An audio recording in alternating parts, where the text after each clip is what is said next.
Hello everyone, welcome back to the channel. Since this channel is about self-photography, it's about time to show you how I take my self-portraits. I'm going to show you 4 methods you can use, and I'm going to show you the one that I use most of the time when I do my photos. Let's do it. So first of all, you will always need a tripod or perhaps a table to put your camera on, but a tripod will be your best option because you can adjust accordingly. You can tilt, you can adjust the height, everything. So you need to have a tripod. It does not need to be an expensive tripod, but it is going to be essential. So the first method I'm going to show you, you probably know already. It's the timer, the self timer in your camera. Most of the cameras nowadays will have a self-timer. Your phone have a self-timer. So I can activate mine using this button here. You just have to press. And over here, you can see it's set on a 10-second timer. But if I press right, I can set to 2 seconds, 5 seconds, or 10 seconds.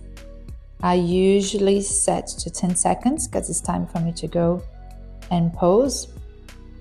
So if I press,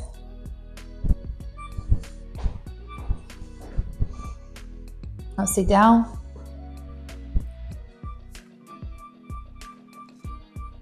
ten seconds,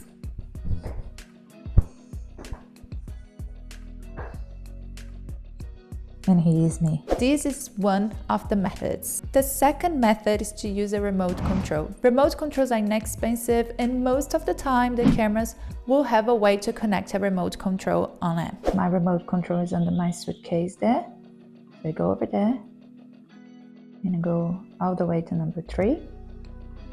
And I'm using an A7S Mark II, a little bit of an old camera, Sony A7S Mark II. And if I press on,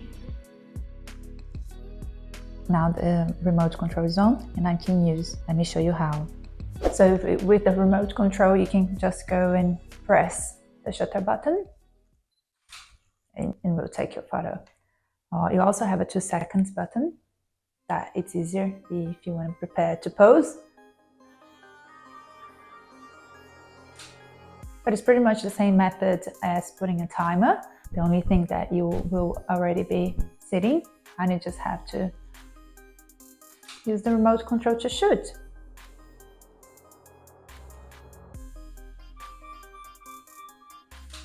So I guess you have a little bit of more control. You don't need to run or anything when you use a remote control.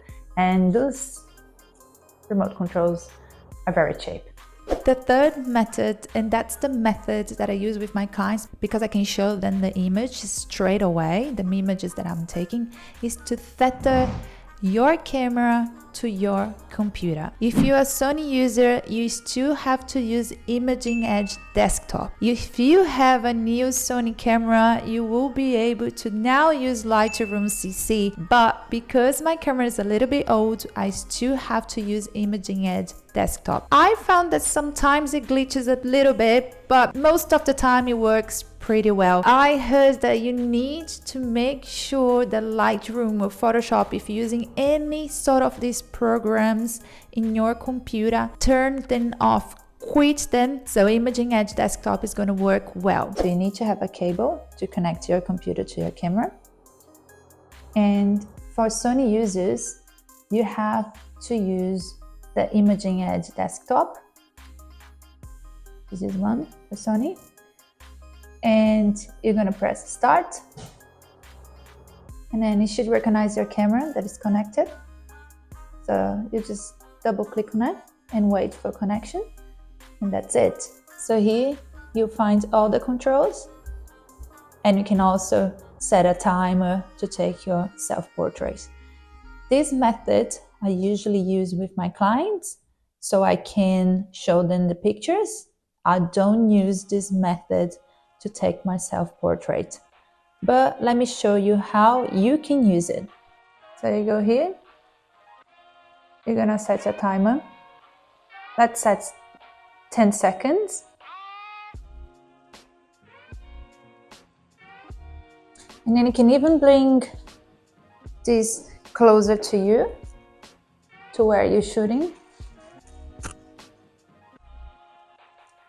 Okay, so now I can see what I'm doing. So I can just go press the button here.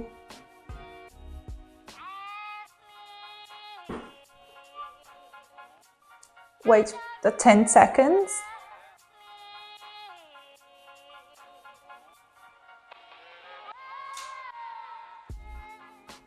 And take your self-portrait.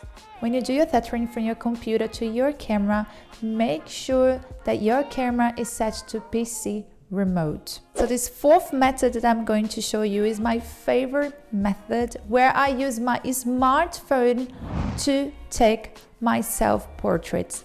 I also have to use an Imaging Edge app from Sony on my phone to take these photos. To use Imaging Edge app, you will have to connect your phone to your camera Wi-Fi. And to do that, you have to go menu, find your application list. Under application list, you will find Smart Remote Control. Click on that and Play Memories is gonna open with all the prompts for you to be able to connect to your camera Wi-Fi. Your camera Wi-Fi name is that big number SSID, which starts with direct. That's what you need to find on your phone. On your smartphone, you go to Settings, Wi-Fi, and find that big name there to connect.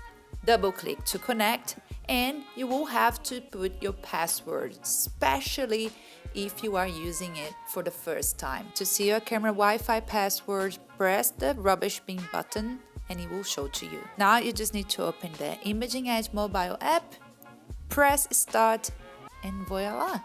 You will be able to see yourself when you take your self-portraits. The good thing when using your Imaging Edge app is that you can control everything from your phone. Your ISO, shutter speed, aperture, self-timer, and you can also choose where you want your camera to focus by tapping in the screen.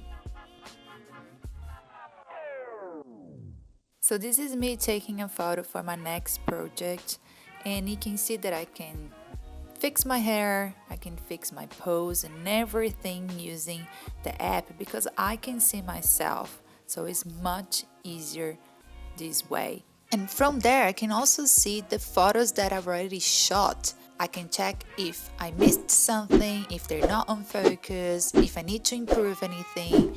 And those photos are saved on my phone and on my camera. That's it, guys. I hope you like these tips about taking your self-portrait photography. I hope you are doing it because it's a lot of fun. If you like this video, please give me a like. Subscribe to this channel if you want to see a lot of self-portraits, a lot of photography tips, a lot of creative photography, and I will see you in the next one. Goodbye.